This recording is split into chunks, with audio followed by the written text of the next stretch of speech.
Python has two execution modes, command line mode and interactive mode. Up to now, we've been using command line mode, writing code in a file, saving it, and then running the whole file. When the program runs, the Python interpreter reads and executes the file line by line. And because Python doesn't need to read the entire file before executing a single line, there's another mode, interactive mode. You type one line, Python immediately runs it and shows you the result. The first advantage of interactive mode is that you don't need to create any files. You simply enter an interactive environment, like clicking the Python console in PyCharm or typing Python 3 in CMD or terminal.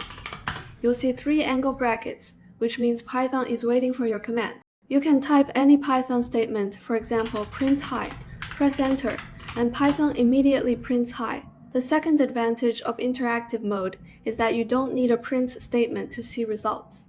For example, in command line mode, if you define a equals hello plus, you need print a to view the value. In interactive mode, typing a and pressing enter directly shows it. Similarly, for 3 times 2, you would need print 3 times 2 in command line mode to see the result 6. In interactive mode, Python evaluates it and displays the 6 automatically. To exit interactive mode, type quits and press enter or press Ctrl plus D. Although interactive mode has these benefits, we still mainly use command line mode. The reason is simple. Interactive mode doesn't save your commands, so once you exit, everything disappears.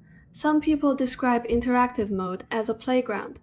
You can try things freely and immediately see what happens. When I need a quick one-off calculation, I just open interactive mode, type the expression, get the answer, and close it. While others are still looking for their calculator, doing it this smoothly in Python looks pretty slick. See you in the next video.